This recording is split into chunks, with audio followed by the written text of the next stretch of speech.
Oh man, blast from the past, folks. Tonight's classic episode is it's an interview with a dear friend of ours, the legendary Scott Benjamin, and we all remember, know, and love Scott.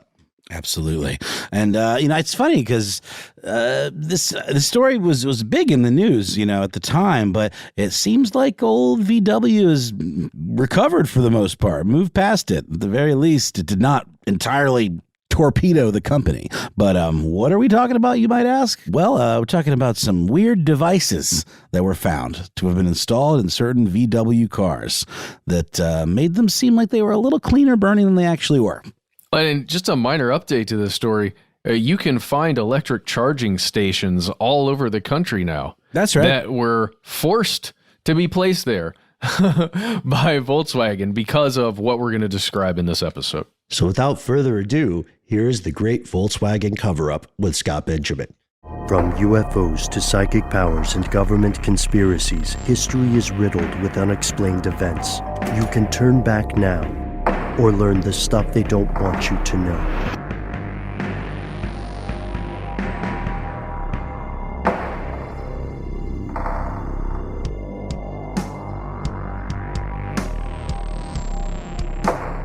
Welcome to the show, ladies and gentlemen. They call me Ben. We're joined with our long-suffering super producer, Paul Decant. Most importantly, you are you, and that makes this stuff they don't want you to know. But Ben, you may be asking, where are your trusty co-hosts, Matt Frederick and Noel Brown? Without divulging too much information, I can reveal that they are both on separate secret missions for the time being, but they will return very soon. And I wonder now whether they are traveling by plane, train, or automobile, specifically a Volkswagen. You see, today's episode is about not a conspiracy theory, but an ongoing conspiracy, a cover-up of a global nature. Right? Not just one single incident, not one single year, but a cover-up spanning multiple industries, multiple countries, and multiple years. And what better way to investigate this conspiracy than to call on some help from our longtime friend and recurring guest on the show, ladies and gentlemen, How Stuff Works expert for all things automotive, Scott Benjamin. How do you do, Ben? How do you do? It's good to be back in front of the mic. Yeah. We, for some background here, everyone, Scott, you and I, for around a decade, a little bit short of a decade, hosted a very different show together called CarStuff. Yeah, that's right. We had a long run, and so we've got an incredible archive. And one of those topics that we talked about, of course, during that, is 9+ years, a little bit over 9 years. One of those topics was Volkswagen. Somewhere along the way, I don't think we ever covered a full history of Volkswagen, but we did cover the Volkswagen Beetle. We covered the Volkswagen 1-liter car, some of that stuff. And I know Volkswagen came up many times in the podcast. In fact, I own a Volkswagen. That's true. Yeah, I currently own a Volkswagen, not an affected Volkswagen, which is lucky, right?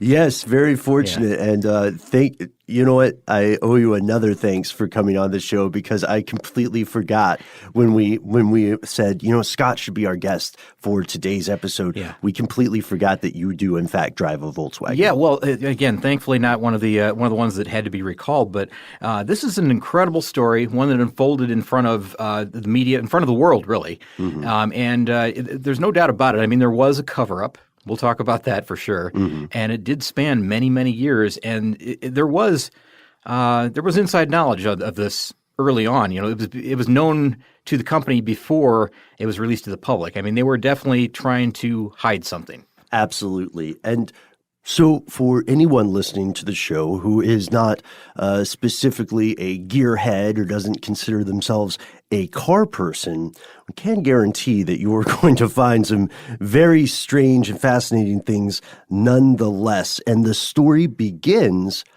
I would say the story really begins in the late 1930s. Is that correct? And you're talking about the beginning of Volkswagen, Yes, right? Okay, yeah. sure. Yeah, sure. We could talk about the beginning of Volkswagen. We'll just kind of quickly go over this. But one of the most fascinating things, if you look up Volkswagen, and I bet a lot of people don't quite understand this. They might know the tie-in between Adolf Hitler and wanting to build what they call the people's car, right? Sure. That would be the Volkswagen Beetle. The Bug, yeah. Yeah. He's actually credited as being one of the founders of Volkswagen, if you can believe that. I mean, the German Labor Front, who was under the control of Adolf Hitler at the time. So you'll find that Adolf Hitler is listed as one of the founders of Volkswagen. Interesting fact, I thought. But I mean, this starts in 1937, I believe, is when Volkswagen became an official mark. Right, yeah, headquartered in Wolfsburg, Germany. And that's the name Volkswagen Werk was just meant the people's car company, right? Sure, yeah. And then, the idea was to create something that the people could afford, that people could drive, that people could, easily get their hands on. But it was also strictly controlled by the government, as you can imagine. It was something that, the direction was coming down from, people that really didn't have, how do I want to put this, Ben? It wasn't necessarily designed in a purely creative environment. It was somebody who was dictating what had to happen in that car. Like, this is the way we want it. This is the way it has to be. Right. They were building to a list of constraints. Exactly right. Yeah. And the funny thing is, like, with the Volkswagen and even the start of the company, I mean, if you notice the timing, we're talking about 1937. This is the onset of World War II. And so there was going to be a delay in production until after that. So very few Volkswagen Beetles, even though they were designed ahead of time, ahead of World War II, they were not really widely delivered until after World War II, because there's that gap in production, because they shifted over to become a war machine. Which happened with multiple manufacturers, not just on the Axis side, but on the Allied side as well. Exactly, both sides of the ocean. Yeah, that was happening everywhere. Is that car production pretty much halted during World War II. And shameless plug, we have a pretty interesting series of episodes about that on CarStuffShow.com, available for free. Huge archive. It's actually, we have a lot of stuff on that. Yeah. So let's move a little bit further ahead. You look around at Volkswagens today and you see how popular they are, right? Drive in any major metropolitan area and you're bound to see several of different years, different models, etc. Sure. But you have to ask yourself, all right, this is a Nazi car, right? How did this no offense, Scott. How did this Nazi car become so popular here in the United States? Because initially sales were lower for two fronts, or for two reasons, rather. One was the association with Germany. Yeah. And the second was that the car was seen, I don't want to say seen like a twerp, but it was smaller and it had a differing form, it was more rounded. Sure. Than people were used to. Yeah, rear engine. It had a couple of different things going against it, I guess, as far as its sale in America, because we at the time we were in love with the giant vehicles, the great big the lead sleds, of the time, the huge steel vehicles that were enormous. They were 20 feet long, had giant V8 engines. It was just a different thing altogether, really. And it was tough to convince people until about, well, you know what? Actually, we have another podcast about this, but the officers that came back from World War II had kind of fallen in love with the British sports cars. And the small vehicle, maybe that only sat two people, sometimes four, but it was a very small convertible vehicle, sporty, and that trend started to take off and really become popular in the 60s, I guess, is when they were doing a little bit of both. They were making some big cars, they were making some small cars, kind of and experimenting with where we're going to import cars from because these are popular. And, the Volkswagen Beetle kind of fits snugly in there, but it wasn't until probably the early or late 1960s, early 1970s that the Beetle really, really took off here in the United States. And shot off like a rocket. Yeah, and the reason was because of the oil embargo. Yeah, let's talk a little bit about that in the geopolitical and the domestic circumstance, right? This is at a time wherein gas prices are skyrocketing for the average person, right? Sure. And a big land yacht, or what you would call a lead sled engine, is, it's going to be a notoriously thirsty beast, right? It's not quite like an Abrams tank. We're not talking gallons per mile, but you're gonna be paying a lot in fuel even when prices are normal. It was pretty close to gallons per mile. Yeah, they were not eco-friendly. No. That wasn't even a term people would apply at the time. Yeah. But a smaller car with a smaller engine like the Bug is going to be suddenly much more attractive. And we've seen a similar thing happen when gas prices spiked several years back, and a bunch of people realized they didn't like their H2s that much. Remember that? Yes, I do. Those Hummers? Yeah, I remember that. Yeah. So this is all happening in the early 1970s. I think it was 1973 was really the first crunch for us here. And then later in 1979, the same thing happened again. So throughout the 70s, really, there was a push to create smaller, more efficient vehicles, and Volkswagen had a vehicle that was ready-made for this. They imported the vehicle, and it was wildly popular. In fact, it had a long run, didn't it? I mean, was it second after? I can't remember. Was it first or second? I think it was after the Model T. I think it might be second. Let's see, because in 1972 they had already surpassed 15 million vehicles. Wait, so that would make them first. Yeah, that's right. You're right. That would make them first. Yeah, because they were produced well into the 1990s even, in Mexico, I think. And the Model T was what, 1908 to 1927? Yeah, that's right. Yeah. Yep. So this is an enormously popular vehicle. It recovers from a stigma associated with one of its original founders, Adolf Hitler. Yeah. That's still the most baffling thing. Well, let's move on past that though, because this isn't just we're talking about a group of manufacturers of marques really now at this point. It's not just Volkswagen. So we're talking about Audi, Porsche, Lamborghini, Bentley, Bugatti. These are all owned under the parent company of Volkswagen. So in addition to that, there are other automobiles that we don't necessarily see here in the United States. There's in Spain, there's the Seat brand, which makes automobiles and auto parts. There's Scania, which is in Sweden, that makes commercial trucks. There's the MAN company, M-A-N, which is in Germany, and they also make commercial trucks and engines. And then there's Skoda, which is from the Czech Republic, and they make automobiles as well. So Volkswagen is this enormous worldwide company that produces millions of cars a year. We might not see as many here in the United States as they do elsewhere in the world. There's still big numbers. They're a popular company here in the United States. I want to say they're like the number 9 seller of vehicles right now, I think. I looked up the number yesterday, and I believe they're number 9 in the United States. And that's a leap ahead of where they were, let's say, 20 years ago.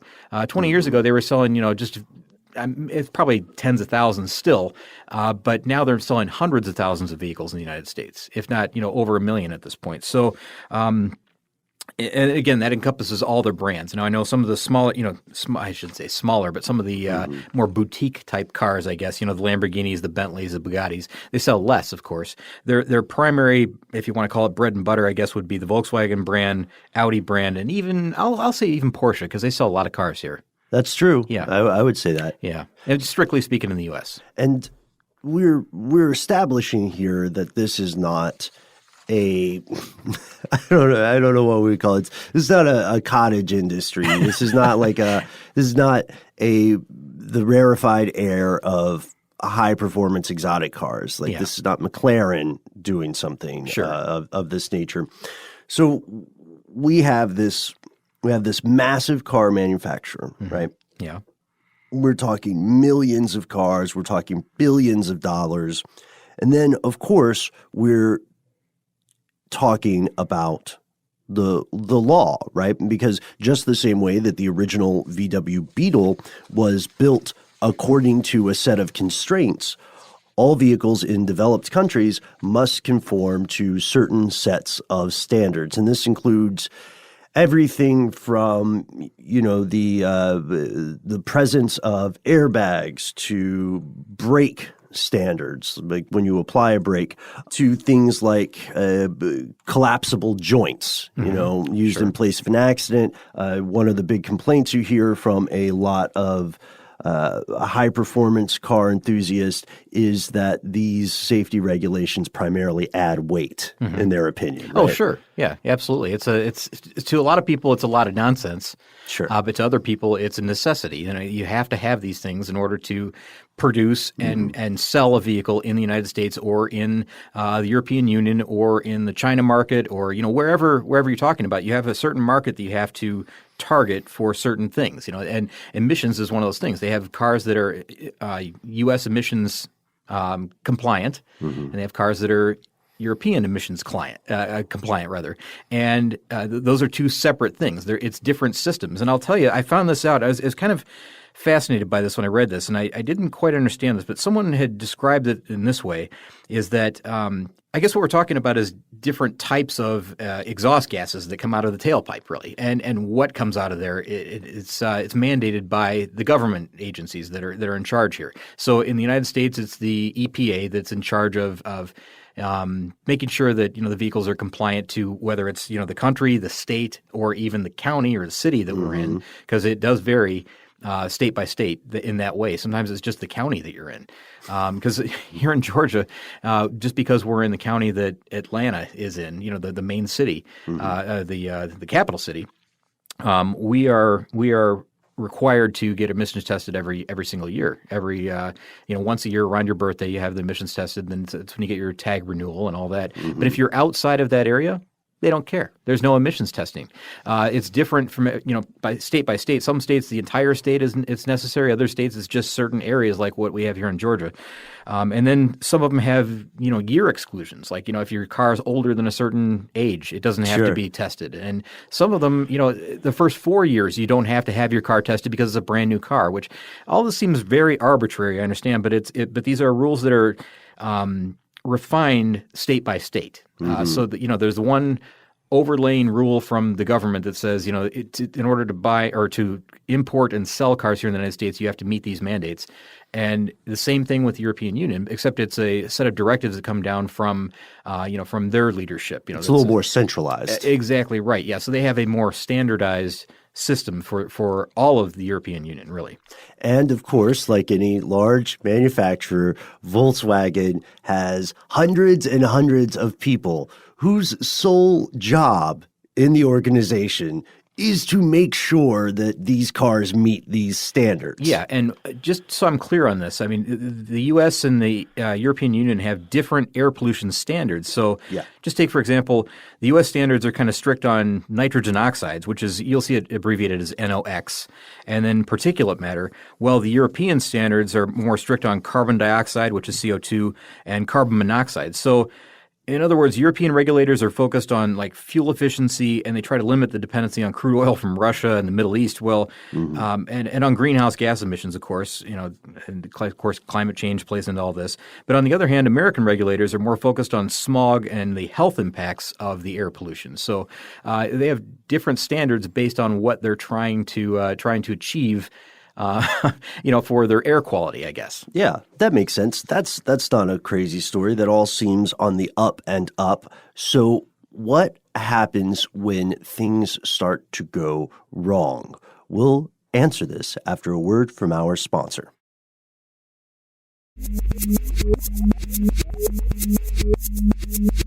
Welcome back. Before the break, Scott, you and I explained some of the history of Volkswagen, the size of the organization, a couple numbers, and we also looked at their interaction with various governments. I'm not going to lean too hard on the Nazi history. It's just a real thing, and you can fall down that rabbit hole if you wish, folks. Sure. Yeah. But we've painted the scene. We've provided the backdrop. Now, I'd like to ask you about the timeline that applies here. When do things start going wrong with Volkswagen? Okay, so we didn't hear about this until right around 2015, right? Yeah, September 2015. Yeah, this is a couple of years ago, maybe almost 3 years ago at this point. And, people would probably be surprised to learn that this actually began, if you really want to get down to the root cause of this whole thing, it started around 1999. which is crazy. Yeah. So what happens? All right. So in 1999, they're brand new U.S. rules. Now they call them Tier 2 rules, which I think they have updated to Tier 3 at this point. But we're talking about the limits decreasing on what's allowed, for exhaust gas emissions. So we're talking about nitrogen oxides, things like nitric oxide and nitrogen dioxide, and they're usually produced by the combustion of fuel, right? So the limits were decreasing from, I believe it's 1 gram per million to something like 0.07 gram per million. Okay, yeah. So it's a significant reduction. It is, yeah. It's reducing, and because of that, there has to be kind of a phase-in period when they allow manufacturers to adjust to this, to try to make their cars run a little bit more efficient, run a little bit more lean, I suppose, right?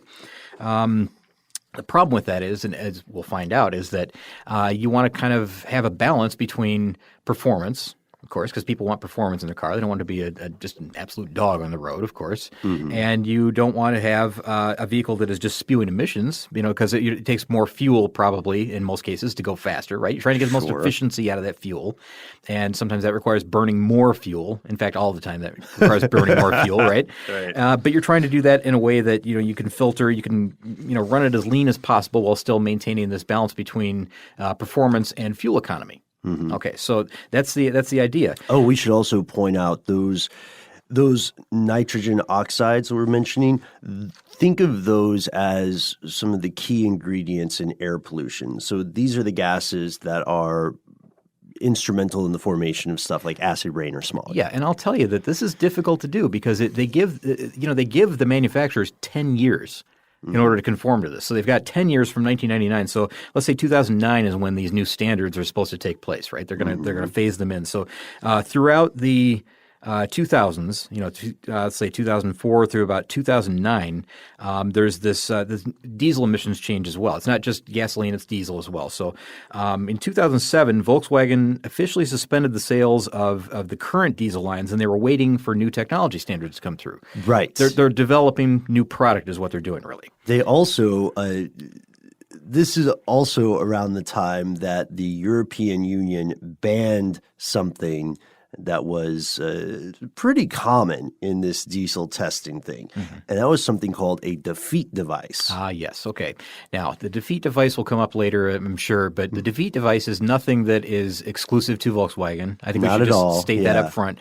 That might also be kind of a shocker to people, is that these defeat devices are known to exist for other companies. In fact, I've seen, I think it's Renault, Suzuki. There were other companies that were mentioned that I'll be able to find it here in just a second in my notes. But the defeat devices really are there to save the car, save the engine, really. Right. That's the primary purpose of them. It's so that if the car itself kind of figures out that something's not going right, that it's not operating in the right temperature range. It's not, there's a load on the vehicle that shouldn't be there. Yeah. It's not going to destroy itself. It's going to, in some way, save itself. It's going to try to self-preserve, I guess. Or try to at least mitigate the damage. And what we're talking about is a software situation. It's not a mechanical thing. It's an electronic thing. It's going to either increase, decrease fuel as necessary. It's going to, it's going to create a condition, I guess, that's more favorable to the engine.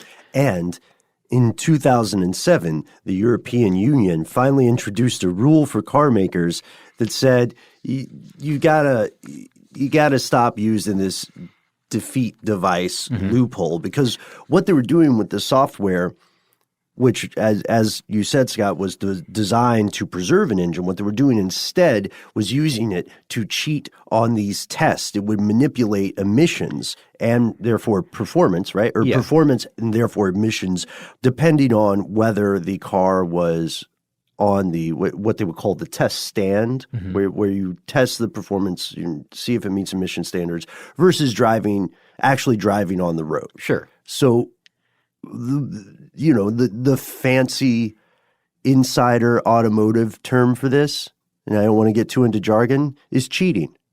Yeah, that's exactly what was going on. I mean, and the other company that was listed, I mentioned, I think, Renault and Suzuki, but Hyundai also was known to have defeat devices that they've used in the past. And again, that's to prevent engine damage at certain temperatures. So it makes sense that, they would have something in place like that. But again, when you use that, when you switch that on. That's the deceptive part here. So let's go back to 2007. All right. So again, defeat devices not exclusive to Volkswagen. A lot of places are using them. A lot of people are using them. Manufacturers, I mean by people, of course. Right, not people. So it's nothing mechanical, really, just all electronic. So back in 2007, I guess, there was talk of Volkswagen using this to kind of skew the numbers a little bit, and Bosch, I guess, who is an engineering and electronics company in Stuttgart, Germany. A lot of people have heard of Bosch, I'm sure. They're a supplier of automotive components. They allegedly warned Volkswagen not to use their software, Bosch software, illegally. So they knew they had control. They could manipulate the software how they wanted. But they said in 2007, please don't do that in order to conform to these new standards. There's a better way around this. Do it in a different manner. So in 2008, just a year later, Volkswagen announces that it has clean diesel cars. Now, I think we've probably all heard clean diesel, and this is right around when a lot of people really changed their mind about diesel in the United States. It wasn't something that was known as a dirty vehicle, a polluting vehicle. Right. Because prior to then, when you think of diesel cars, you think of cars that, trucks, cars that were terribly smoky and they just smelled bad all the time, and they were just everything about them was different. I mean, they operate differently internally. They're tougher to start. They're tougher to accelerate. Yeah, it's just not. It wasn't something that was part of American culture, I guess, if you want to put it that way. There's certain uses for diesel vehicles, but it was primarily commercial, right? It was primarily people that long haul truckers and people that were using diesel equipment around tree nurseries or something like that. They were using it in equipment, not necessarily in their on the road cars. Sure. Even though they were out there, they were kind of few and far between at that point. But now, in 2008, Volkswagen's got this clean diesel, and I remember that Mercedes came out with clean diesel, and a lot of places like to claim that they have clean diesel cars. And of course, you're not going to have any problem with emissions, right? No. None at all. And you're going to have all the performance that you want. Things are going to be even better than you could imagine. It's going to drive just like a gasoline-powered car. Absolutely. Yep. No problems at all. So, what could go wrong? All right. So the problem here is that around 2008, cars with what we'll call the test rigging software were starting to be sold in the United Kingdom. And they know that. They know that in 2008, they were still using this defeat device in order to kind of get around the emissions controls that were happening over in the European Union. And then in 2009, this is when the Volkswagen TDI cars officially went on sale in the United States. Now, in Europe, some of the models are also being described as Euro emissions class 5 vehicles. And, they have all these classes that they like to say that we're compliant to, Sure. and that will change throughout the years. I don't know if we want to keep up with that in this discussion really, because I think it just kind of gets lost in the weeds somewhere. But around 2009 is when these TDI cars, the cars that they all have a little badge, TDI, those are the ones that are considered to be clean diesel cars were sold here in the United States.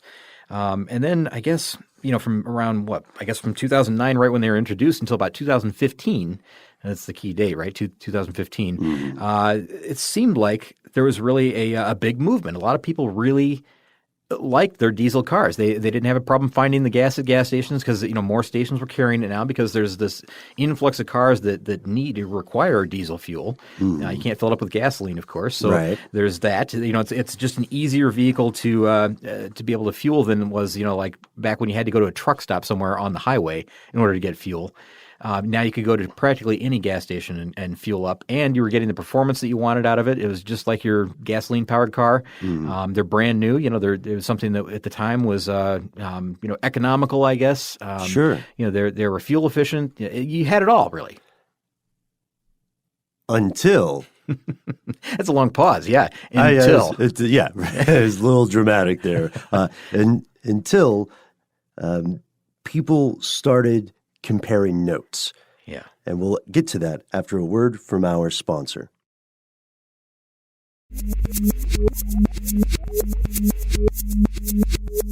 Here's where it gets crazy.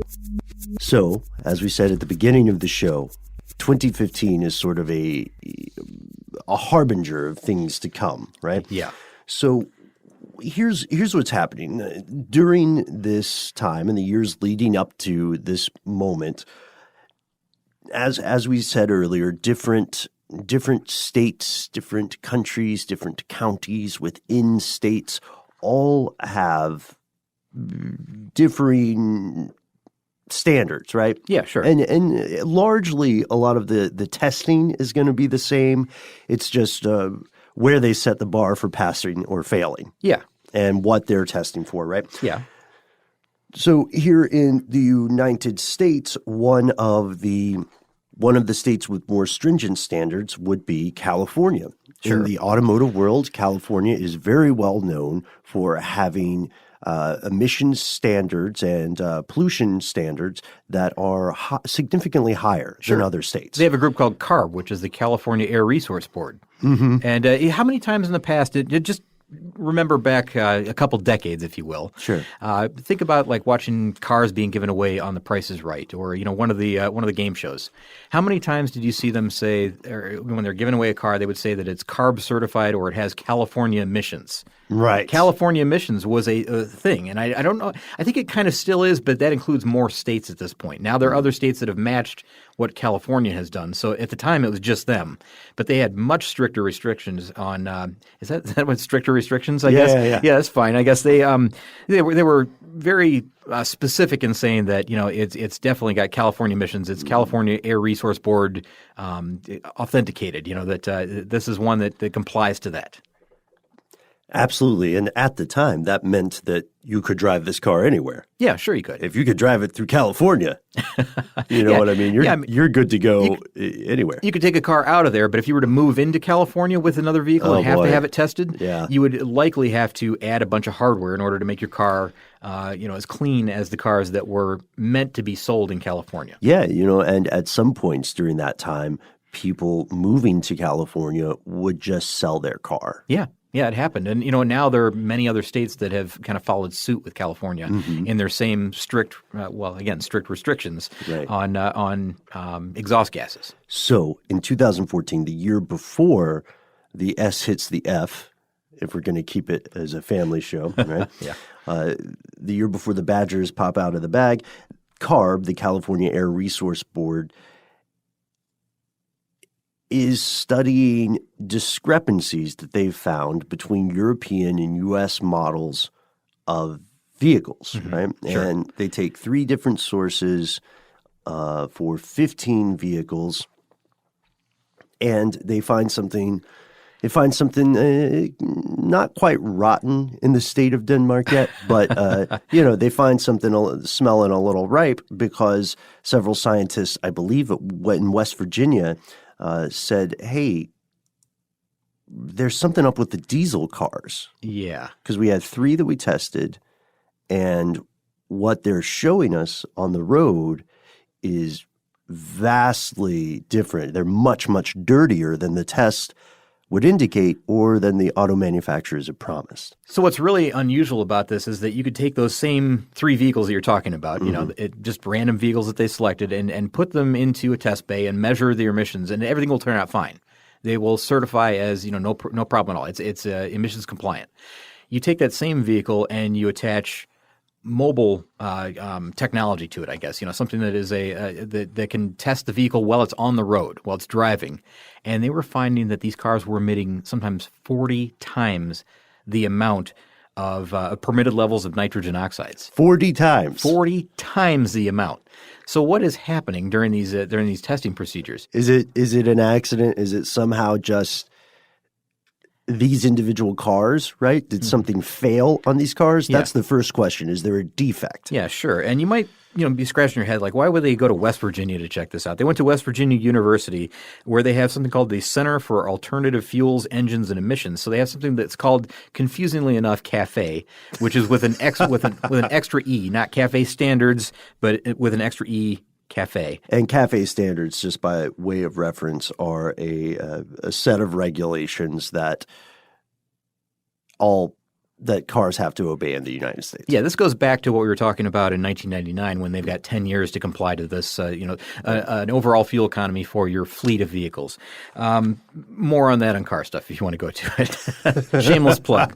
But so the idea was they were actually trying to do something nice here, I guess. They were trying to figure out, some of the benefits, I guess, of U.S. diesel technology and hoping to have Europe kind of follow along with that and see if they could achieve the same low levels of nitrogen oxides for emissions. And instead, they found something different. They found these discrepancies, I guess, between the on-road emissions versus what was being published as the fuel standards or the emission standards, I guess, for diesel engines here in the United States. The numbers weren't matching up for the West Virginia University researchers in any shape, fashion, or form. No, exactly right. So they did publish this. They published their findings. And the thing is, the publication, they didn't want to say anything to Volkswagen directly, of course, because you don't talk about that kind of thing, I guess. You don't accuse them of what they thought was happening even this early on, in 2014. Right. It could still all be a mistake. So they did publish these publicly. They said that, here's what we found. And this got the attention of the EPA here in the United States. And unwanted attention. Unwanted attention, yes. The United States Environmental Protection Agency, in September 2015, they issue a notice of violation of what's called the Clean Air Act to Volkswagen, to the Volkswagen Group. And they're the ones who levy the first accusation. They say, Volkswagen, you have intentionally programmed diesel engines to cheat on these tests, to activate emission controls during lab tests which affects the output of the oxides that, Scott, you and I mentioned earlier, to meet these testing standards just while they're in the bay. They're giving them a chance, though. They're saying, here's what we found. What's your explanation for why it's happening? Tell us what happened. Is it a mistake? Is this a genuine mistake? Because this is not the the real world situation that we're finding with your vehicles. In a test situation, it's one thing. In the real world, it's something completely different. Tell us what's happening here.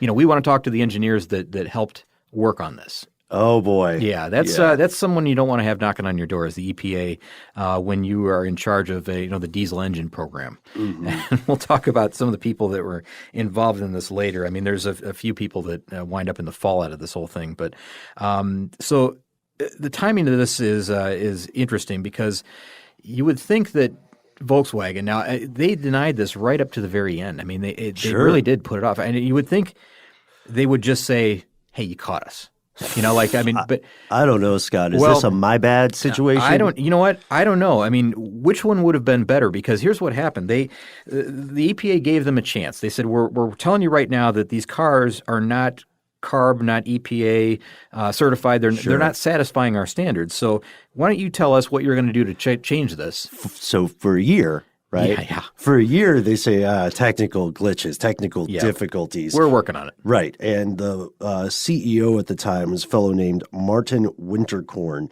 And they kept this line up. They doubled down. They committed to the bit, as you would say in comedy. And they did their best impression of a company that wasn't committing crimes. Yeah. So in September again, we're still in September of 2015.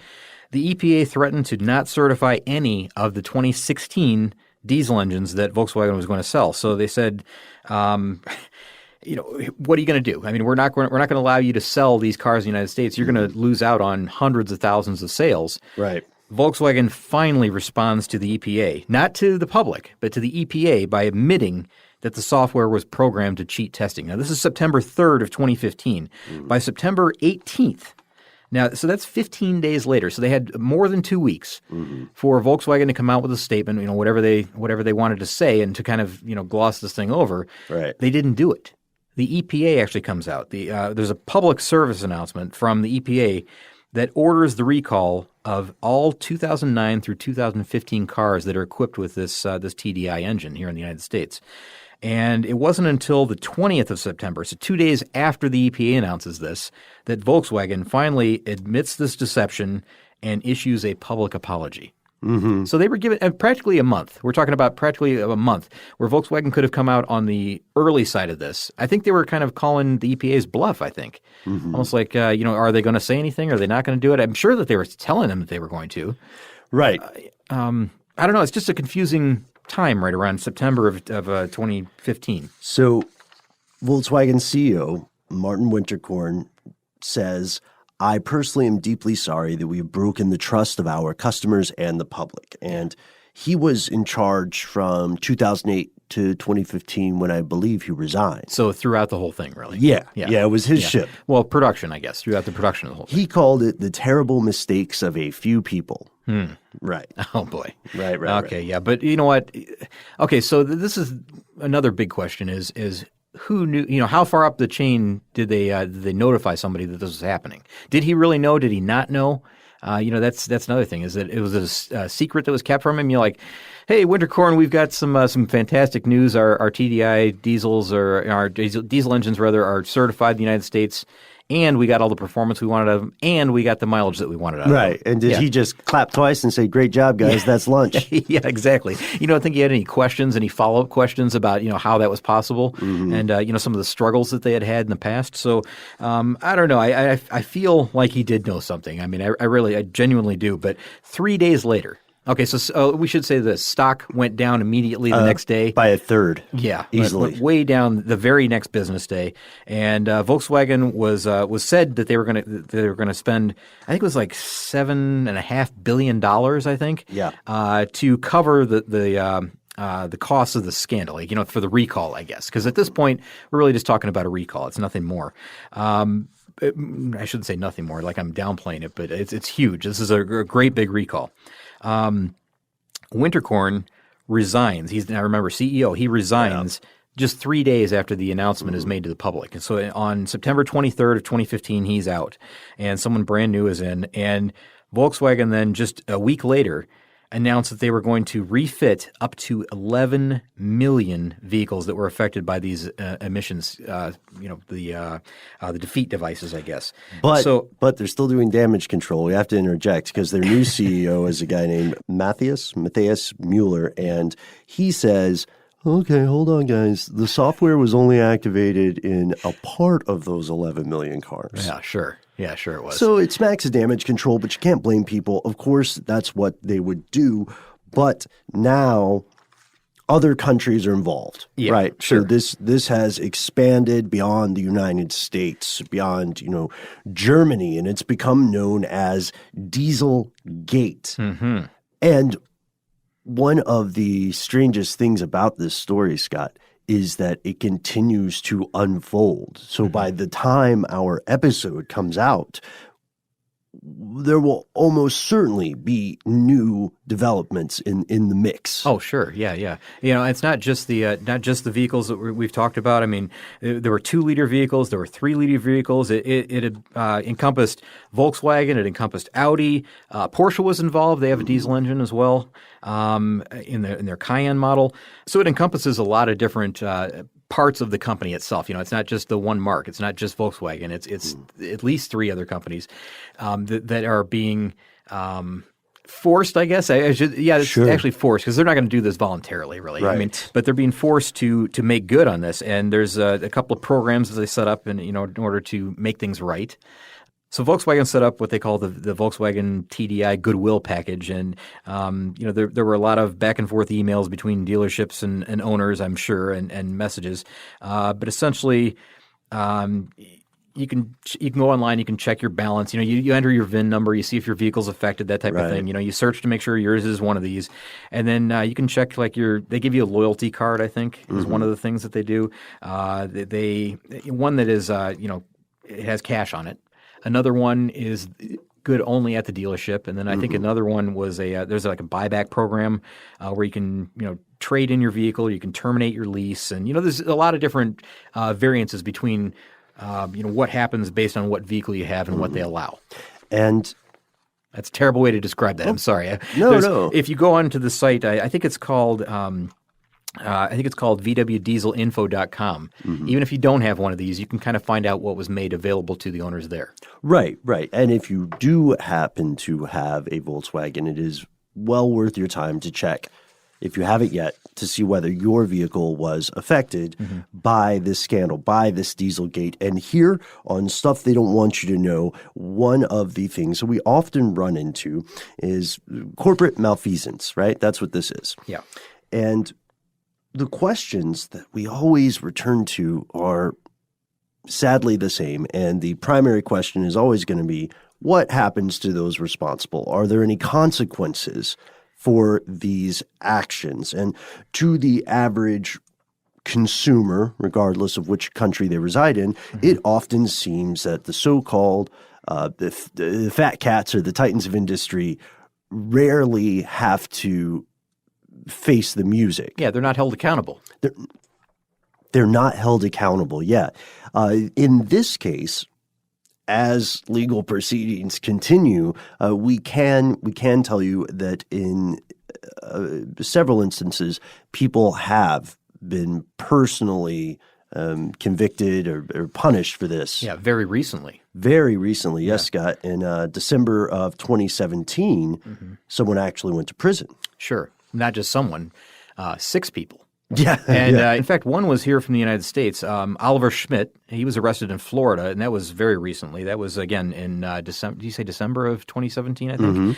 And then there were 5 others, I believe. So we're talking about 6 top executives that have gone to jail or prison over this. This is pretty unusual at this level in a corporation. Well, they've been charged. I'm not sure that they've actually been sentenced at this point, but they've been charged. So Volkswagen employees that were charged, there was Heinz Jacob Neusser, he oversaw the development of the company's brand. There was Jens Hadler, I believe that's Jens, Jens, Jens Hadler, who oversaw the engine development program. And there's Richard Dorenkamp, who was another supervisor of the engine development. And then there was Bernard Gottwies, who helped oversee the quality management. And then there's Jürgen Peter, who was a liaison between regulatory agencies and the car maker themselves. So these are top executives. They're the top of the game here, and they're being held accountable for what happened. And this is a lot of people say, well, finally, we're getting some justice out of this, because as you said, a lot of times something like this happens, and you don't hear of anybody really taking responsibility for this. Right. They're not taking charge of the situation, saying, yeah, that was my decision.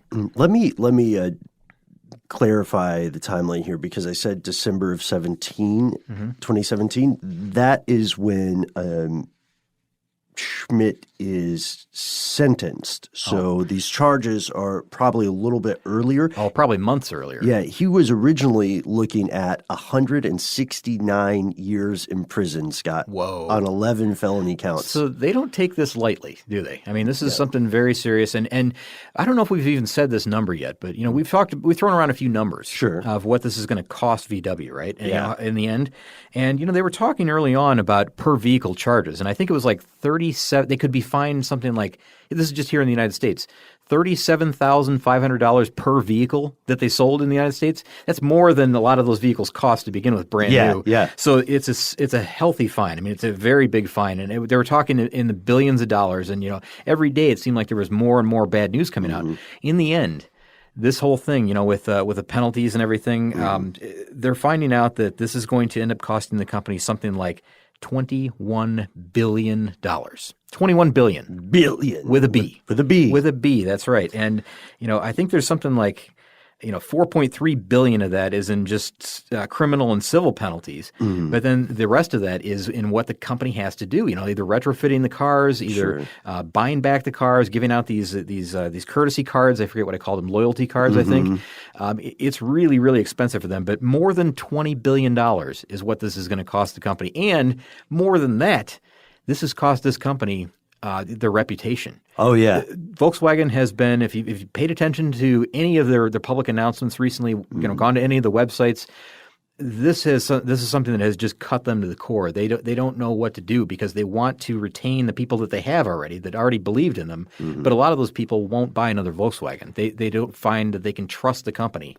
And that's something that's really hard, is to earn that respect back again. Which is a crying shame. 2 points. First, on a personal note, I really like Volkswagens. I do too. And I'm wondering if now would be the time for me to grab one, because I bet I could get a deal. But the second point is that this huge cost that occurs to Volkswagen, should mention, also hit the individuals who were tried or convicted. So Schmidt was facing 169 years in prison, 11 felony counts. For anyone who is confused about why you would hear an individual sentenced to almost 170 years in prison, we can offer some clarity. That's often, at least, to make sure the person actually does go to prison Sure. and serves some sort of time. Yeah, not 169 years, really. We know that. They might not all stick, it's just, it's upping the bar. Yeah. So he pled guilty, and he ended up getting a prison term of 7 years for his guilty plea That's still pretty stiff. and $400,000 fine. Oh, boy. Wow. Okay. Well, 7 years in prison. I mean, that's not an easy sentence to take. I mean, if Right. you're going from your executive world to prison, it's that's got to be tough. Right. It's tough, and it's a consequence of this action. And Yeah. I wonder if the others are going to follow suit and have similar sentences. Right. I know that some other people are getting convicted or have been convicted. Yeah, right. the other 5, I believe, are over in Germany, somewhere in Europe. I'm not sure if it's in Germany. They might be in Spain or somewhere else. But they are likely to see similar charges levied against them. And there's more fallout. In January of 2018, it was revealed that, get this, Scott, Volkswagen was also using primates, using monkeys in vehicle emissions experiments. With the stringent testing laws that a lot of countries have, this is, if not illegal, it's a very bad look. So, Oh yeah, this is not looking good on the face of it at all. they did this in 2015. They had 4-hour-long experiments where they locked Java monkeys, 10 Java monkeys, in these tiny rooms, filled them with emissions to see, what would happen. Oh, that's awful, isn't it? It's awful. I hate to hear about stuff like this, but it seems like the bad news just keeps piling on and piling on. Like when is it all going to kind of settle? When is it going to be over Right. for Volkswagen? What's the fallout? Yeah. As we're recording this today, that is an answer that we can only hope to find in the future. Sure. But for now, we are going to conclude our examination of the real-life automotive conspiracy, not a conspiracy theory, the great Volkswagen cover-up. And Scott, I want to thank you very much for coming on the show. Now, there are a couple of secret projects that you have in the works, which I don't believe I'm looking at Paul here, I don't believe we're at liberty to divulge yet. No, I don't think we are, not yet. But I've got something that's keeping me busy for sure when I'm off mic. It's something that's going to be coming out hopefully, let's say midsummer, somewhere around there. But I think your listeners will find it interesting. We can only tell you that it would truly be a crime not to tune in. Very clever. Hey, I worked on that earlier. Well, Ben, thanks for having me here today. I really appreciate it. I always love being on the show. Oh, And I hope that I did the topic justice. I know that we probably skirted over some issues that people would like to hear a little bit more about, but that's one of the fascinating things about the story is that there are so many twists and turns and angles to look at this that you'd be doing yourself a disservice not to delve deeper into the story, because what we can cover in an hour is just scraping the surface. Really, I mean, we're giving you the high points of it, but really dig into it and find out what's going on behind the scenes, and it's fascinating. I would also call them the low points. Yeah, I guess so. Well, thanks again for letting me be here. Oh, likewise. Yeah, the pleasure is ours, sir. And of course, Matt and Noel send their regards on that. Wow, you've got a secret. Matt and Noel are on secret missions. God knows what Paul's up to. He's shaking his head and shrugging here. Am I the last one without secrets? Maybe. I think you've got your own secrets. I am a pretty sketchy individual. But yes, thank you, Scott. And just as importantly, friends and neighbors, ladies and gentlemen, thank you for listening. Let us know. Do you drive a Volkswagen? Have you been affected by this? Do you think that the legal actions taken against this company are appropriate? Do you think instead their government's making an example of an auto manufacturer? Yeah, is it too harsh or not harsh enough? Right, exactly. Is there, for lack of a better phrase, is there a Goldilocks, zone with this punishment? And also, what should this be applied to other companies? What are other examples of companies that have committed massive fraud like this and have, and what happened to their leaders at the time. Yeah, can I add one thing too? Please. Just curiosity with the emissions thing in general. Why is it that only in Atlanta, in the state of Georgia, we have to have emissions when the rest of Georgia doesn't have to? You were real sore about that one. Well, I kind of am, because I've lived in places that you don't have to, and then across the street you do have to. Oh, yeah. That type of situation. So, I'm just curious, like, what you feel about it on your, personally. What do you think about it? Like, do your neighbors have to do it, but you don't because you live across the county line? Yeah, and it's not as if the air itself stays within a district. No, exactly. So, is it too arbitrary? I mean, should it just be, all-encompassing? Should everybody have to adhere to the same standards, or should we just have none? I mean, where would that put us? I don't know. I'm just fascinated by that whole thing, too. Let us know. And that's the end of this classic episode. If you have any thoughts or questions about this episode, you can get into contact with us in a number of different ways. One of the best is to give us a call. Our number is 1-833-STDWYTK. If you don't want to do that, you can send us a good old-fashioned email. We are conspiracy@iheartradio.com. Stuff They Don't Want You to Know is a production of iHeartRadio. For more podcasts from iHeartRadio, visit the iHeartRadio app, Apple Podcasts, or wherever you listen to your favorite shows.